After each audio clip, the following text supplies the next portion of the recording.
Hey everybody, welcome back to the channel. So let me ask you something. Do you think you're a pretty worldly traveler? You've got your passport, your neck pillow, you know how to say hello and thank you in like 3 languages? You're basically a global superstar, right? Well, hold on a second, because what if I told you that one wrong move, one tiny little habit you don't even think about, could turn your dream vacation into a huge, awkward, maybe even expensive problem? It's true. It happens all the time.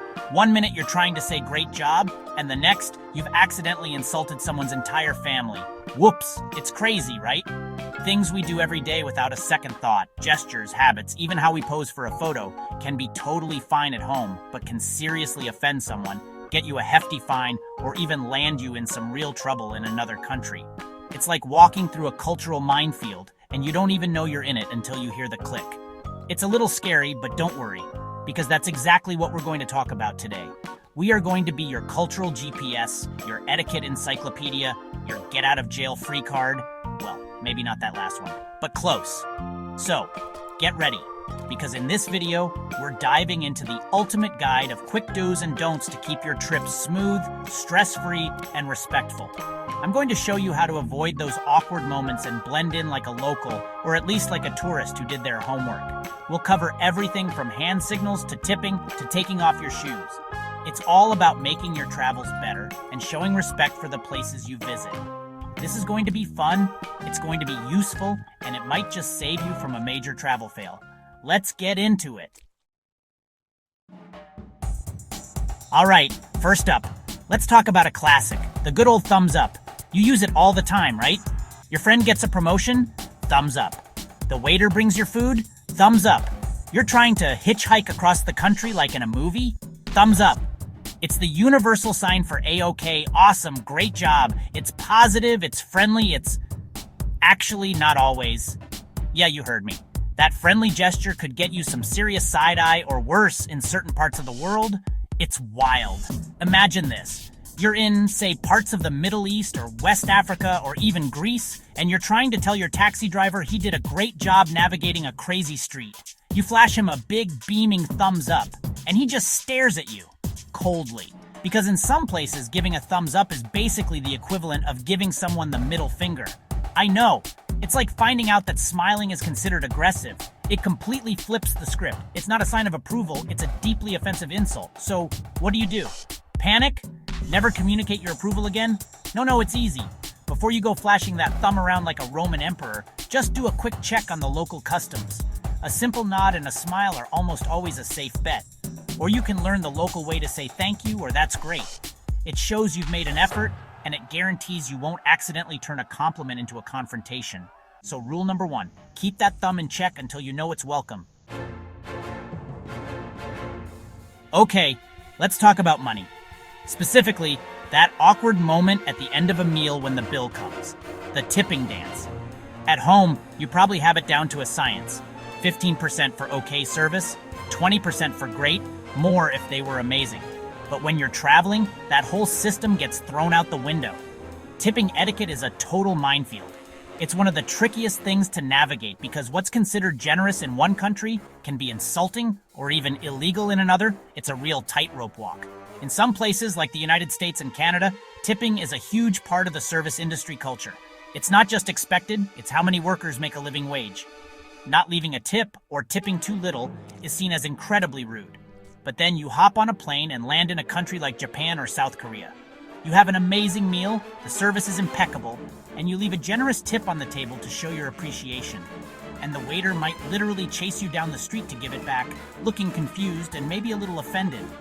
In those cultures, excellent service is just part of the job, and good pay is included in the price. A tip can imply that you think they aren't paid enough by their employer, which can be seen as an insult. And then there are places where a service charge is already included in the bill, so an extra tip isn't necessary. The key is to do your homework. A quick Google search for tipping in country name before you even leave for your trip can save you a ton of confusion, and make sure you're showing respect in the right way. Always check the local culture before you reach for your wallet. This next one is a biggie, and it's all about what's on your feet. At home, you might walk in your front door and keep your shoes on, at least for a little while. Maybe you have a no shoes on the carpet rule, maybe you don't. It's kind of a personal preference. But when you travel, especially in many Asian and Middle Eastern countries, this isn't a personal preference. It's a non-negotiable rule of respect. Wearing shoes indoors is a major no-no. It's seen as disrespectful and unclean. Think about it from their perspective. The streets outside can be dirty, and you're tracking all of that grime into someone's clean home, or even a sacred space like a temple or mosque. In many cultures, the floor is used for more than just walking. People might sit, eat, or pray on the floor. Bringing the dirt from outside into that space is considered incredibly impolite. It's a fundamental sign of respect to leave the outside world, well, outside. It's not just about cleanliness, it's a cultural boundary. So how do you avoid this faux pas? It's actually really simple. Just be observant. When you're about to enter someone's home, a temple, or even some shops and restaurants, look down. Do you see a pile of shoes by the door? That's your cue. That's the universal sign for, hey, shoes off, please. If you're ever unsure, it is perfectly okay to just ask. A simple, should I take my shoes off? Shows that you're considerate and trying to respect their customs. They will always appreciate the gesture and you'll avoid a super awkward moment. All right, picture this. You're standing in front of the Eiffel Tower, the Colosseum, or some amazing landmark. Your friend is ready with the camera. What do? You strike a pose. And for a lot of us, the go-to pose is the classic peace sign. 2 fingers up, big smile. It's cute, it's fun, it's what we do. Or maybe you go for the okay sign, thumb and index finger making a circle. It means everything's great, right? Perfect photo op. Well, maybe not. This is another one of those things that can get lost in translation big time. That innocent V for victory or peace sign you're flashing, if you do it with your palm facing inward in the UK, Australia, or a few other Commonwealth countries, you've just done the equivalent of flipping the bird. Yeah, it's a huge insult. It goes back a long way, and trust me, they take it seriously. So you think you're saying peace and love, London, but what they're seeing is something very different. It's a tiny detail, just the direction of your palm, but it changes the meaning completely. Talk about an awkward vacation photo. And what about the okay gesture? That seems harmless, right? It means perfect or I'm okay. But in countries like Brazil, Germany, and parts of the Middle East, that gesture is extremely vulgar. It has a very rude anatomical meaning that you do not want to be signaling to strangers. So the lesson here is, when in doubt, just stick to a simple smile. Wave, put your arm around your friend, give a thumbs up, if you're in the right country, of course. Just be mindful that your innocent photo poses might not be so innocent everywhere. A little caution can save a lot of embarrassment.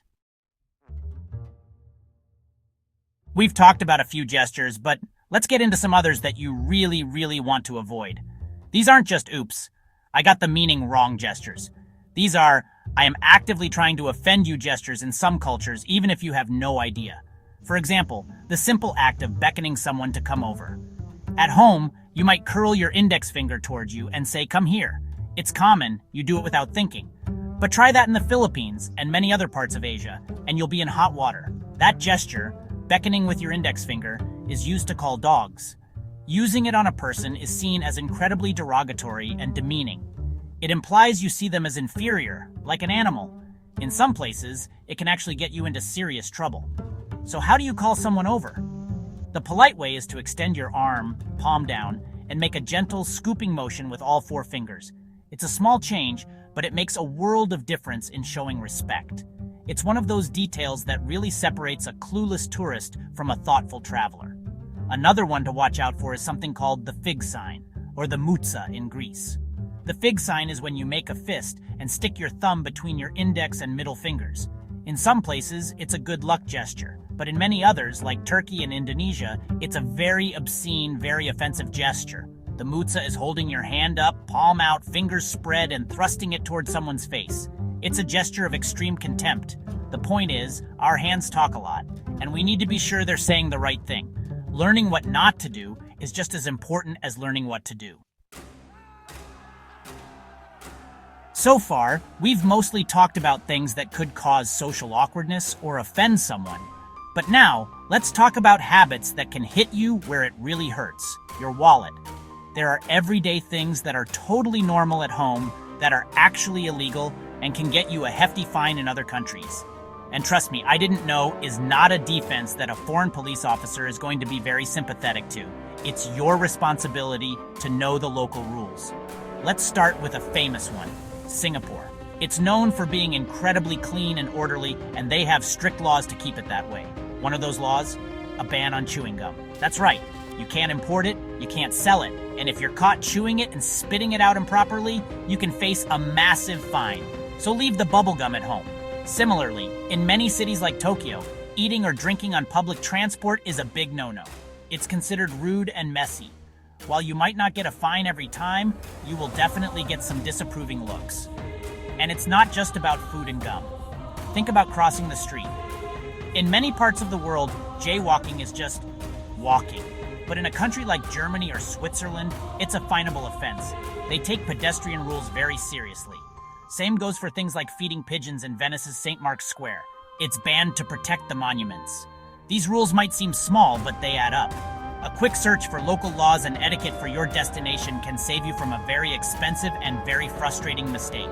Travel is supposed to be fun, not spent paying off fines. Okay, I know what you might be thinking. This is a lot to remember. Thumbs, tips, shoes, gestures, gum. It feels like you need to study for a final exam just to go on vacation. It sounds overwhelming, but I promise you, it's not. It all boils down to one simple idea. A little research and a willingness to adapt go a very, very long way. It's not about changing who you are. It's about showing respect for the culture you're a guest in. And the swaps are usually super simple. Instead of that automatic thumbs up, you swap it for a polite nod and a smile. Instead of guessing on the tip, you swap 5 minutes of your time for a quick Google search to find out the local custom. Instead of walking into a home with your shoes on, you take a second to look for the shoe pile by the door. These aren't huge, life-altering changes. They're small, mindful adjustments that have a massive impact on how you're perceived and how smoothly your trip goes. It's about being observant and thoughtful. Ultimately, making these simple swaps does more than just keep you out of trouble. It enriches your travel experience. When you make an effort to follow local customs, people notice. They'll be more open, more friendly, and more willing to connect with you. You stop being just another tourist and become a welcome visitor. You'll blend in better, you'll feel safer, and you'll open the door to more authentic interactions. And isn't that the whole point of traveling, to connect with the world in a meaningful way? A few simple swaps can make all the difference. So there you have it. A whirlwind tour of cultural do's and don'ts from around the globe. It might seem like a lot, but honestly, the main takeaway is simple. Be curious, be observant, and be respectful. Traveling is one of the most amazing things we can do. It opens our minds and connects us to people and places in ways nothing else can. And making a small effort to understand the local customs is the best way to honor that experience and ensure it's a positive one for both you and the people you meet. So go ahead, hit play on that next adventure. Plan that trip. Just travel smart. And remember, it is so much easier than you think to blend in and stay safe. It's not about being perfect. No one expects you to be an expert on their culture overnight. It's about showing that you care enough to try. A little bit of research and a whole lot of humility will take you further than any guidebook. People are almost always happy to help a visitor who is making a genuine effort. So don't be afraid to ask questions, and don't be afraid to smile. A smile is one of the few things that's truly universal. Thank you so much for watching. I hope these tips help you have an incredible, respectful, and unforgettable journey on your next trip. If you have any of your own travel stories or tips about cultural mistakes, please share them in the comments below. I love reading them. We can all learn from each other. Don't forget to like and subscribe for more travel tips. Now get out there and explore the world the smart way. See you in the next video.